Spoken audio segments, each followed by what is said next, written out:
Hello everyone, आप सभी का एक और नए वीडियो में आज स्वागत है। Transformer and rectifiers India limited के बारे में डिस्कस करेंगे हम। दोस्तों, रिव्यू की इस लिस्ट में आज एक को नया स्टॉक ऐड हो रहा है हमारे पास। बेसिकली ये कमेंट पे होने वाला है, क्योंकि इसके ऊपर कमेंट आए थे अपने पास कि इसके ऊपर क्या राय है इसके ऊपर। क्योंकि देखो, कुछ निवेशक ऐसे भी है जिन्होंने निवेश कर रखा है, कुछ ऐसे भी जिन्होंने निवेश नहीं कर रखा है। अब इसमें तेजी आती है, कितनी आती है? 10% की, 20% की। आखिर इसका मतलब क्या हो रहा है? क्या एक कंपनी आने वाले टाइम में कुछ बड़ा करने वाली है? क्योंकि अचानक से 20% का जंप बहुत बड़ा जंप होता है यहाँ पे। अभी रिसेंटली कंपनी बीते 3-4 दिन 5 दिन के अंदर अंदर 52 वीक लो पे गई थी। आज प्राइस आपके सामने शो हो रही है, देख लो। कंपनी का 52 वीक हाई है 648 का। कंपनी का 52 वीक लो है 3230 रुपीज का, 320 रुपीज का। अब मैंने बोला दोस्तों आपको, जमीन आसमान का फर्क है यहाँ पे, ये बात सच है। तो इसको लेके दोस्तों निवेशक यही बात बोल रहे हैं कि ठीक है, मान लिया मैंने कि माहौल गिरावट का है यहाँ पे, लेकिन ये कब तक कंपनी कमबैक करेगा उसी प्राइस पे? क्योंकि आज आप पहले कंपनी की प्राइस देखो, मार्केट कैप देखो, तब जाके आपको समझ में आएगा कि कंपनी क्या कर रही है। अब देखो, बीते 5 डे में 20% का जंप दिखाया कंपनी ने, जबकि कंपनी 52 वीक लो 230 पे चली गई थी। लेकिन अच्छी बात यही है कि कंपनी ने उसी प्राइस से कमबैक किया, क्योंकि आपके सामने 290 रुपीज पे कंपनी चल रही है और अभी रिसेंटली हाई था 311 रुपीज का। तो ये कहीं ना कहीं एक अच्छी बात है कि चलो यार, कंपनी ने शुरुआत तो करवाई है। आज की ओपनिंग 302 की है, जबकि बीच बीच में कारोबार 302 रुपए के आसपास 2 बार गई थी कंपनी उसी प्राइस पे यहाँ पे। तो ये एक अच्छी बात है कि चलो यार, कम से कम कंपनी शुरुआत तो यहाँ पे करवा रही है। आपके सामने 1 महीने का चार्ट है यहाँ पे, देख लो एक बार आप यहाँ पे। 17 नवंबर को कंपनी 1 महीने पहले कहाँ थी? 330 335 पे।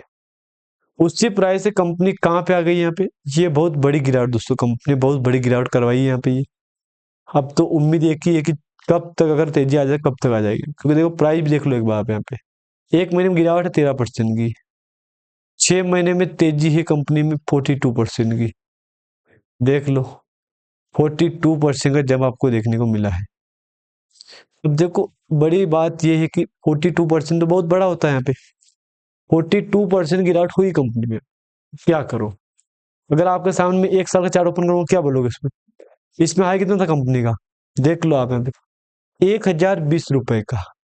यानी कि कंपनी ने हर एक निवेशक की आंखें खोल दी है, क्योंकि ये कितनी बड़ी प्राइस है इसका अंदाजा आप खुद लगा सकते हो। 1000 रुपए का हाई है, जबकि कंपनी ने अभी रिसेंटली कुछ कॉर्पोरेट एक्शन दिया था हमको, याद होगा आपको। यहाँ पे कंपनी की तरफ से कुछ कॉर्पोरेट एक्शन दिया था हमको। उसमें ऐसा सुनने में आ रहा है कि कंपनी ने स्प्लिट कर दी है, या बोनस दिया है, या डिविडेंड दिया है। तो आखिर क्या दिया है उसको भी कवर करेंगे हम, क्योंकि वो पॉइंट भी देखना हमारे लिए काफी जरूरी है यहाँ पे।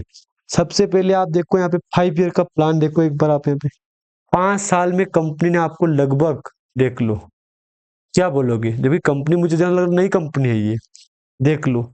लाइफ टाइम का देख लो आप यहाँ पे, लाइफ टाइम का चार्ट भी देख लो आप यहाँ पे। मतलब क्या बोलोगे इसको देख के आप यहाँ पे? आज हर एक कोई निवेशक इसको देख के पैनिक हो रहा है यहाँ पे कि इतना बड़ा जंप आ गया, एकदम गिरावट आ गई, तेजी आ गई। इसका रीजन क्या है दोस्तों, समझे आप यहाँ पे? सबसे पहले कंपनी काम देखते हैं, कंपनी क्या काम कर रही है। क्या कंपनी का नाम में काम छुपा है क्या? वो बात सच है क्या यहाँ पे ये? तो इसके लिए दोस्तों हमको जाना पड़ेगा कंपनी के नीचे, और यहाँ पे देखना पड़ेगा कंपनी अबाउट में। अबाउट में कंपनी क्या बिजनेस कर रही है। अबाउट भी कहीं बहुत बड़ा दिख रहा है हमको तो यहाँ पे। इसको जूम कर लूँ मैं, अब देख लो। अहमदाबाद के में मुख्यालय वाली transformer and rectifier India limited, TARIL, भारतीय और अंतर्राष्ट्रीय बाजारों के लिए ट्रांसफार्मर और रिएक्टरों की एक प्रमुख निर्माता कंपनी है।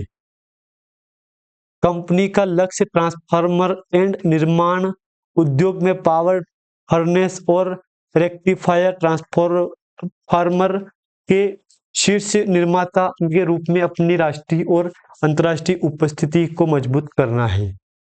इसका उद्देश्य उच्च गुणवत्ता वाले ट्रांसफार्मर का पसंदीदा प्रदाता बनना है और नैतिक और मूल्य प्रेरित पेशेवरों की एक टीम है के साथ उत्कृष्ट ग्राहक संबंध बनाना है। टेरिल रेलवे, TARI रेलवे और नवीनीकरण ऊर्जा जैसे अनुप्रयोगों के लिए पावर, फर्नेस, रेक्टिफायर और विशेष ट्रांसफार्मर सहित उत्पादों की एक विविध श्रृंखला का उत्पादन करती है। 3 अत्याधुनिक विनिर्माण सुविधाओं का संचालन करते हुए कंपनी ने विश्व भर के उपयोगकर्ताओं के लिए उच्च वोल्टेज पावर ट्रांसफार्मर और रिएक्टरों के पसंदीदा भागीदार के रूप में अपनी पहचान स्थापित की है। 1981 में अपनी स्थापना के बाद से ट्रांसफार्मर और रेक्टिफायर्स के सबसे विस्तृत श्रृंखला का उत्पादन करने वाली भारत की सबसे बड़ी निजी और क्षेत्र की इकाई बन गई है। अब देखो इंटरनेशनल भी कामकाज चल रहा है कंपनी में, अंतर्राष्ट्रीय। तो ये बात तो कहेंगे सच है कि कंपनी वाकई में बिजनेस तो कर रही है। बिजनेस के बारे में आप कुछ भी नहीं बोल सकते हो कि ये नहीं बोल सकते हो कि यार सही से बिजनेस चल रहा है। जोरदार बिजनेस चल रहा है कंपनी का। 8,724 करोड़ मार्केट कैप है। हाई लो देख लो, करंट प्राइस देख लो, book value, stock P, face value ₹1 का, डिविडेंड यील्ड, ROC ROE देख लो यहाँ पे। आज का और कल का वॉल्यूम देख लो यहाँ पे, मतलब परसों का फ्राइडे वॉल्यूम देख लो, जमीन आसमान का फर्क है यहाँ पे। मतलब ये वॉल्यूम कहीं ना कहीं 1 साल का रिकॉर्ड भी तोड़ गई है यहाँ पे। 5 साल का रिकॉर्ड, 3 साल का रिकॉर्ड भी तोड़ दिया कंपनी ने, मतलब इतना वॉल्यूम हुआ है यहाँ पे। 5 साल का दिखाऊं मैं आपको तो वो भी देख लो, क्या बोलोगे? लाइफ टाइम का दिखाऊं मैं आपको तो क्या बोलोगे? कंपनी आज की नहीं है ये बात बोल रहे हैं कंपनी आज की, ये कंपनी आज की नहीं है। 2009-2008 में कंपनी 35 पे चल रही थी। उसके बाद धीरे धीरे धीरे अभी रिसेंटली कंपनी काफी हाई प्राइस पे जाके आ गई यहाँ पे, 600 प्लस में कंपनी जाके आ गई यहाँ पे। तो ये बहुत बड़ी बात है कि यार विचार करो, इतना बड़ा मार्केट कैप कंपनी में लेके घूम रही कंपनी। तो क्या बोलो, यही बोलो अरे यार गजब रिकवरी हुई है यार। हाँ हाँ यही बात बोल रहा हूँ मैं। Company is expected to give quarter result, good quarter result. Company has delivered good growth, profit growth of 251 CAGR over last 5 years. They have improved from 142 to 84.8 day. Company's working capital requirement have reduced from 73.6 day to 34.2 day. ये point दिया है company ने। तो ये तो plus point है company के लिए कि इतना कामकाज किया है, इतना रिजल्ट दिया है, हमने इतना कारोबार किया है, उस टाइम पे इतना बड़ा कारोबार हमने किया था यहाँ पे, आज वो है, ये है, XYZ वगैरह वगैरह नॉर्मली अपडेट दी है यहाँ पे कंपनी ने। अब मैं दिखाऊं कंपनी का गुड क्वार्टर रिजल्ट, क्योंकि अपडेट है यहाँ पे, कंपनी का गुड क्वार्टर रिजल्ट है यहाँ पे। तो आप पहले कंसोलिडेट रिजल्ट देख लो एक बार यहाँ पे। 67 करोड़ से घट के 37 करोड़ का आया है यहाँ पे। जबकि ईयरली बेस दिखाऊं मैं आपको यहाँ पे, 46 करोड़ से घट के 37 करोड़ का आया है यहाँ पे। यानी कि कंपनी में क्लियर है कि गिरावट है यहाँ पे। रिजल्ट ईयरली बेस पे भी गिरावट है, क्वार्टर बेस पे भी गिरावट है यहाँ पे। इसका असर कंपनी को पड़ेगा, दोस्तों सिंपल बात है, पड़ेगा असर इसका ऊपर। तो असर पड़ रहा है, मान रहा हूँ इसका कि चलो ठीक है असर पड़ रहा है। एक बार कंपनी का स्टैंड लोन भी देख लो आप यहाँ पे, तो आपका वो भी डाउट क्लियर हो जाएगा कि हाँ यार स्टैंड लोन में क्या है यहाँ पे। ये देख लो 60 से 17 है, बहुत बड़ी गिरावट दोस्तों, बहुत बड़ी गिरावट कंपनी में हुई है यहाँ। 60 से 17 आया है, मतलब बहुत बड़ी गिरावट कंपनी झेल ली है यहाँ पे। इन्वेस्टर दिखाऊं मैं आपको यहाँ पे, तो 64% तो प्रमोटर के पास पड़ा है, FII के पास पड़ा 11.5%, DI के पास पड़ा है 5.5-6%। अब जबकि FII की होल्डिंग बढ़ रही दोस्तों यहाँ पे, पब्लिक की तो सेम घट रही है, लेकिन इधर FII की होल्डिंग भी बढ़ रही है, DI की होल्डिंग भी कम हो रही है यहाँ पे। मतलब कहीं कि प्रमोटर और FII दोस्तों अच्छा खासा माल लेके बैठे हैं यहाँ पे, लेकिन फिर भी अपनी स्टेक बढ़ा रहे हैं वो। तो ये भी एक अच्छी बात है कि चलो यार बड़ा जो हो रहा है एक्सेप्ट कर रहे हैं।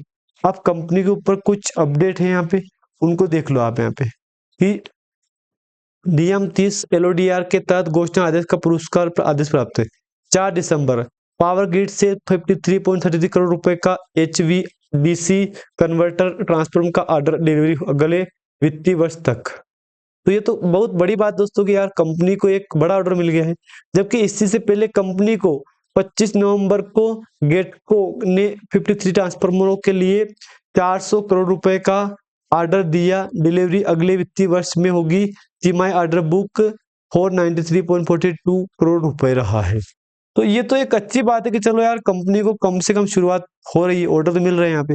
इधर नीचे जाऊंगा मैं तो एक नवंबर 18 को श्री अजय एस पाटिल ने 12 नवंबर 25 के से स्वतंत्र निदेशक पद से इस्तीफा दे दिया है। कोई ठोस कारण नहीं है, बोर्ड की संरचना प्रभावित, कंपनी एसबीआई के एलओडीआर का अनुपालन करती है। तो दोस्तों ये इस्तीफा दिया है, इस्तीफा लिया दिया, ऑर्डर मिले, कंपनी को ऑर्डर भी बढ़ रहे हैं कहीं ना कहीं। तो ये एक अच्छी बात है कि कंपनी में चलो यार कंपनी कुछ अच्छा काम करे तभी तो ऑर्डर बढ़ रहे हैं यहाँ पे। बाकी अगर दोस्तों जानकारी आपको अच्छी लगे तो लाइक कर देना, चैनल पर आप नए हो सब्सक्राइब दोस्तों एक बार कर देना। धन्यवाद।